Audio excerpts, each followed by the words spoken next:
welcome in to Texans Today. I'm your host, Jeremy Chuggs, and coming up on today's show, I love to do some mock drafts. Whip your mocks out. Let's do it. And we have a new tool to use, a new little fancy tool that we used over at ESPN. They have a new mock draft simulator. So I thought it'd be interesting. I use a lot of PFF, PNN, other mock draft simulators, but now with the ESPN mock draft simulator where they use Mel Kiper's big board, I think it might be a little bit different, and you'll kind of see that in my mock today. So let's see who the Texans can get in this ESPN simulator mock draft. First, go down and hit that sub button. We are inching towards 14,000 subscribers. We are the fastest growing Texans channel here on YouTube. We are currently at 13,291. I'm trying to get to 14,000 by the end of the NFL draft, but I need your help. If you love the Houston Texans and want free Texans content all year long, all you got to do, go down and hit that sub button, go to youtube.com/TexansTV, or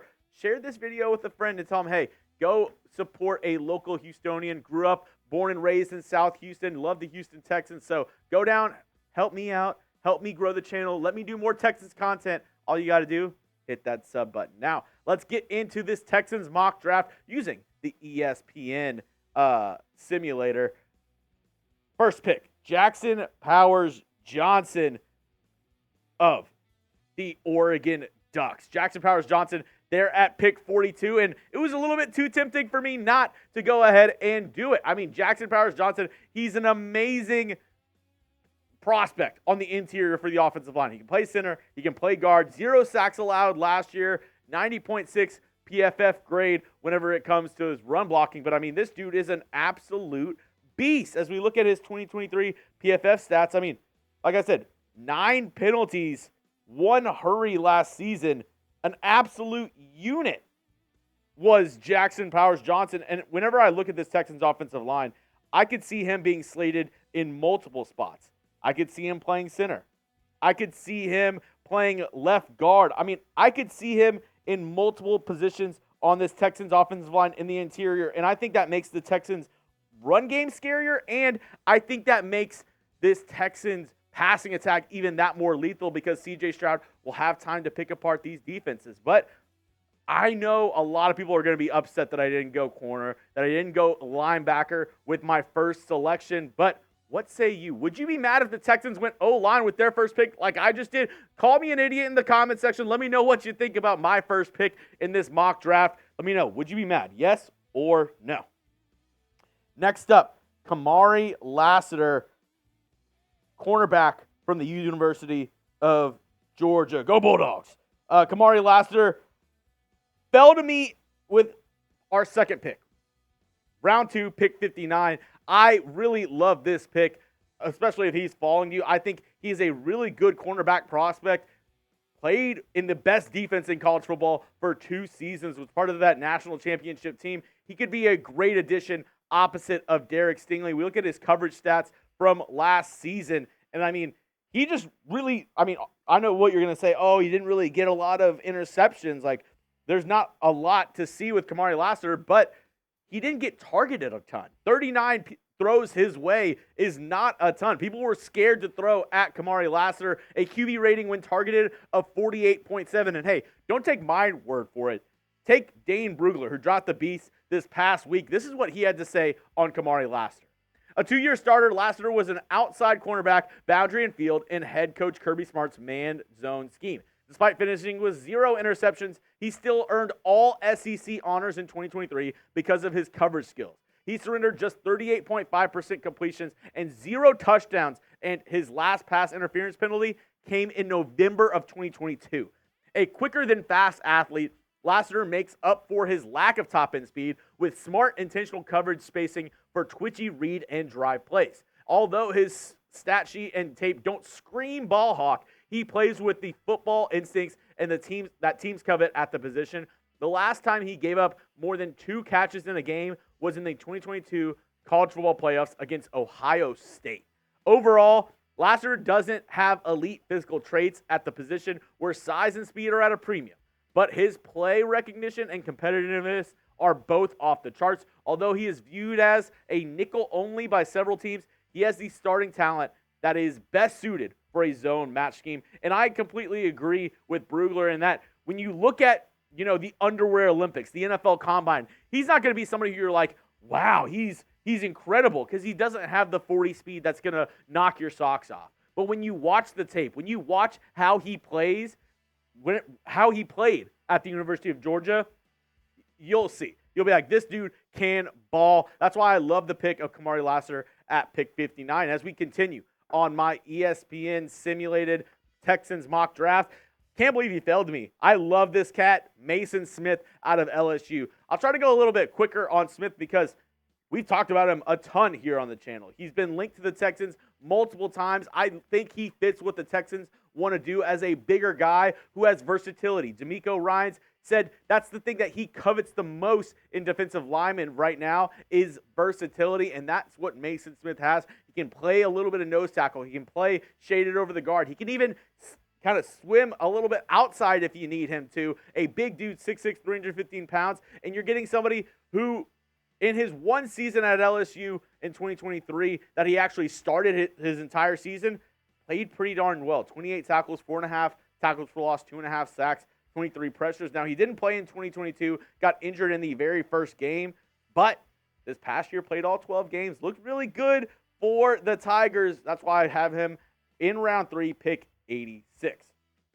Next up, I took another guy who's been linked to the Texans multiple times and who met with the Texans in Jaylin Simpson, safety out of Auburn, round 4, pick 123. Simpson is a pretty good, ball hawk on the back end of your defense. In 2023, he had 38 tackles, 4 interceptions, 3 pass breakups. At 6'1", 178 pounds, I think Jaylin Simpson could help add to the back end of this Texans defense alongside Jalen Petrie and Jimmy Ward. As we look at his coverage stats from this past season, 7 pass breakups, 4 interceptions, a QB rating when targeted of 54, only allowed 169 yards.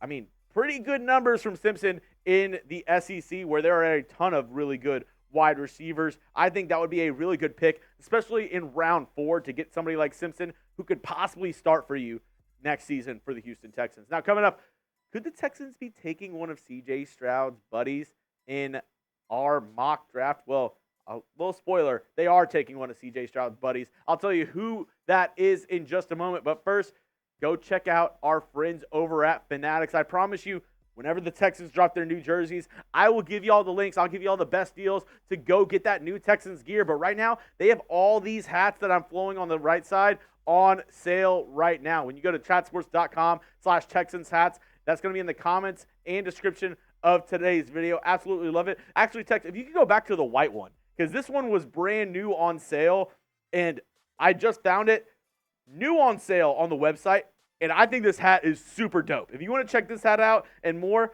once more time, go to chatsports.com/Texans hats. That's in the comment section and description of today's video. Now, next pick in my Texans mock draft, I'm going Tommy Eichenberg, linebacker from Ohio State. C.J. Stroud's, that's my best friend. Tommy Eichenberg, a 2-year starter at Ohio State. And I know what a lot of people are going to say. It was a little bit of a reach, I know, but I kind of went with some guys that I really fell in love with, some, best player available in round 1, round 2. Now I kind of wanted to take somebody who maybe a little bit of a reach, but I think has a lot of potential for the Houston Texans in Tommy Eichenberg. Now, the numbers don't jump off the page. 82 tackles, 2.5 tackles for loss, 1 sack at Ohio State, but he was the captain of that defense, and C.J. Stroud just kind of lauded over how good of an football mind, how good of a football IQ Tommy Eichenberg says, and so did Dane Brugler in the beast that he dropped last week. This is what Brugs had to say. A 2-year starter at Ohio State, Eichenberg manned the middle linebacker position in defensive coordinator Jim Knowles' 4-2-5 base scheme. The heartbeat of the Buckeyes defense, he totaled 200 tackles over the last 2 seasons, 8.7 tackles per game, and was named Big Ten Linebacker of the Year in 2023. An above-average run defender, Eichenberg has quick downfield and lateral reaction skills with the physicality to work off blocks and stonewall ball carriers as a tackler. He shows the skill set to be a functional zone dropper, but tends to be late digesting all the routes happening around him, resulting in catches in front of him. Overall, Eichenberg isn't a proven playmaker in coverage, but he understands pursuit angles and displays outstanding key read flow skills versus the run. He has the talent, football character, and feel for the game to earn a starting job during the NFL rookie training camp. And now, I know what you're saying. Oh, wow, you're getting a fourth-round linebacker in Tommy Eichenberg. Yeah, fourth round, and he could possibly start. C.J. Stroud absolutely loves him. I am perfectly fine with the pick of Tommy Eichenberg there in round 4. But what say you? Should the Texans maybe target a linebacker sooner? I know a lot of people like Edgerrin Cooper. A lot of people like Jeremiah Trotter Jr. as well. What say you? What round should the Texans target a linebacker? And I ended up going round 4, and I reached a little bit on Eichenberg because there was not a lot of really good linebackers left in this mock draft. So I had to reach a little bit. Should I have gone sooner? Let me know down in the comment section. Now, somebody who I was like, wow, I cannot believe he's here. Round 6, pick 188. Bucky Irving, running back from Oregon. I saw he was on the board, and I ran my card up there to Roger Goodell because I was like, hey, Texans going to get a dynamic running back returner in round 6? Yes, please. Sign me up. Bucky Irving from the Oregon Ducks pairs along with Jackson Powers Johnson, his old teammate. And, I mean, you're getting an absolutely explosive guy at the running back position. Look at what Irving did last season for the Ducks. 186 carries, over 1,100 yards, 6.3 yards per carry. He also had 413 receiving yards and 13 total touchdowns. Bucky Irving would be a slam dunk pick if he somehow falls all the way to pick 188. Next up, I went linebacker again. I double dipped at linebacker because I waited a little bit. So I went with, the game. Ohio State, Michigan, the big game. I went with the rivals, this time with the Michigan Wolverine and Michael Barrett, pick 189. A really good athlete in the middle of that Michigan defense. I thought, worst case scenario with Barrett, he becomes a special teams guy for you, and I think he could be a really good special teams guy. Special teams, special plays, special players. Michael Barrett, he could be one of those guys. And I think,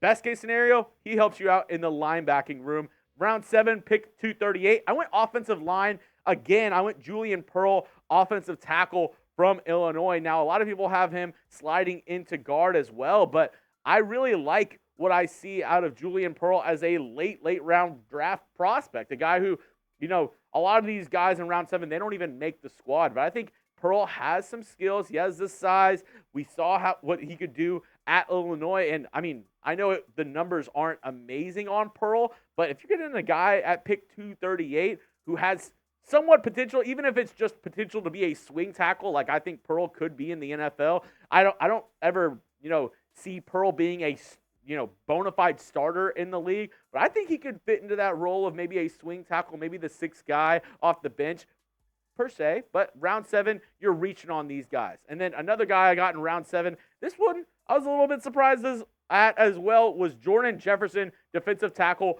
from LSU. Another big guy. Why not try to get another guy to plug up the middle in Jefferson? 6'4", 317 pounds for the LSU Tigers. He had 36 tackles, 2.5 sacks, 1 forced fumble last year. Another good option for Nick Caserio and D'Amico Ryans to add some depth on the back end of this draft. Let me know what you think about this draft right here in the comment section. Go down and grade this mock draft. That's fine, Tex.